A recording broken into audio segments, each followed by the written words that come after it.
I'm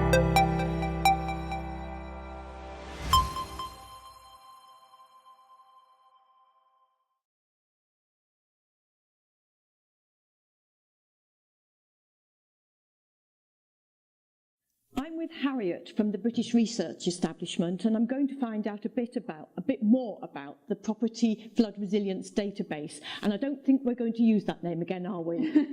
We'll call it the PFRD from now. That's great. So if you could just talk me through it and why there's a need for it. So this is a sort of online digital tool that we've created, which acts as a database that collects all the information about a property regarding its physical location, its resistance measures, its resilience measures, and all the things in the wider community that can potentially help it against flooding impacts.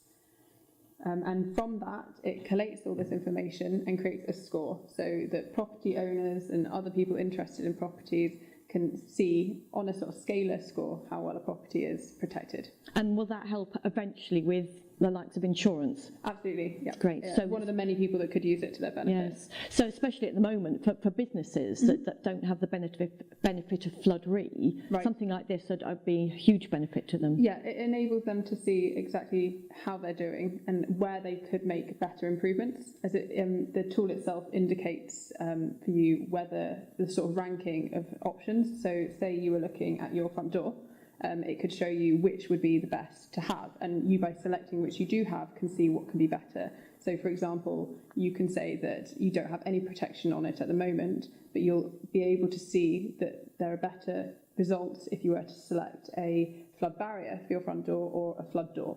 So it helps people sort of without sort of the background of flood resilience and building knowledge, sort of know what they could do better. So who's this aimed at?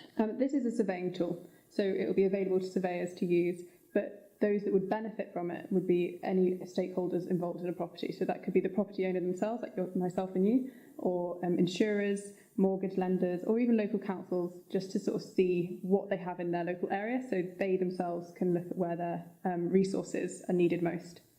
Right. Do you want to talk me through it?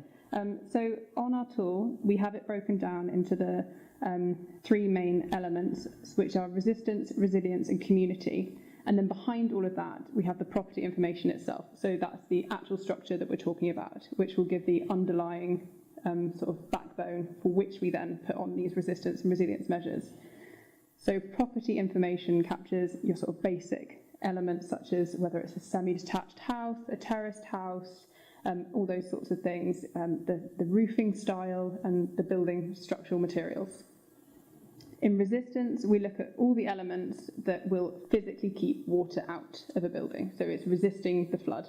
So your doors, your windows, your air bricks, all those possible entry points into your building. Then in resilience, we look at the elements which aid recovery. So that will be your floor finishings, your wall finishings, whether you have installed products such as a sump pump, which will help keep water out, and aspects like that. And the kitchen, of course. Yeah, the kitchen, yes. Exactly. So whether you've got ceramic tiles on your flooring or whether you've got carpet. So those things which mean you can move back into your property sooner after a flood if the water were to get in. And then community, because this takes into account the fact that you'd have barriers and so on, often in high flood risk areas, and we want to capture that in this as well, because if your property is sitting behind a 10-foot wall, that's a massive element of flood protection there, so we want to capture that as well. So here we've got things like SUDs, which are sustainable urban drainage, community barriers, and even elements of warning systems. So whether the property owner is sort of linked in with the environmental agency messages, whether they have a local flood warden, or even their own local community group, which will go around and knock on doors. So or telemetry systems, yeah. Because you can get community-based telemetry systems Absolutely. That will ring people up. Yeah. So something like that would be of an advantage. So it's all captured a little in this sort of database that was sort of, we're trying to capture all elements of what a property can do to protect itself against flooding. And then we can also look at the position of the flooding. While this isn't actually using the score, it helps homeowners see sort of where they are in terms of flooding risk and whatnot. So yeah, and we can also attach all the images that we take as we go around surveying. Oh wow! So we can put a lot of context behind this and theoretically write reports on it that could be of use. But And then at the end of the day, it comes out with a score from... Yeah, so you can see at the top here, I've already started inputting some of the details of the kitchen here. Yeah. So this is not finished yet, but a bit like your energy rating scores, you'll get a numerical score which translates into sort of a grade, as it were, like A through to F. A being you're probably living on a boat surrounded by a wall and you'll be absolutely fine, and F being like you haven't got many or at all any measures in place whatsoever. And then we can put in exactly what we go around and see, but then we can also put in what we would like to have. So for the example of the kitchen, at the moment it's a gutted shell, so we can go in and be like, this is what we can see right now, and then put in what we think would work well. So then we get 2 scores, so we can see how much it can improve on what we have now and what we will have. That's an excellent tool. It's quite blown my mind. So this will be available, you're hoping to sort of cover the whole of the country eventually. That's the idea, isn't it? Flood risk areas primarily, and yes. it should be available to everyone, but it will be a surveyor-based tool, so yeah. I'm very excited by that. Thank you very much for sharing it with me. Thank you. I'm with Stephen Garvin from BRE, and it was his idea to make a house in Watford, BRE headquarters, flood resilient. And so really I've got him here today to help me develop the properties that we're going to make flood resilient and to get as much information out of Stephen as I possibly can. So Stephen, tell me what made you think about the flood resilient house in the very first place? I think it's quite clear that flooding has been an issue for a long time, and it seems to be getting worse. So every year we have properties that are flooded, they're repaired and they're put back to the same condition they were in before. So they're vulnerable to damage again. So I wanted to do something that improved that situation. I wanted to create a demonstration that people could come and see, and they could understand how to create a resilient property, and a resilient property that looked good, something that they wanted to live in. And it's important that we educate the industry, both the construction industry and those who manage flood in local authorities, Environment Agency, and other parts of government.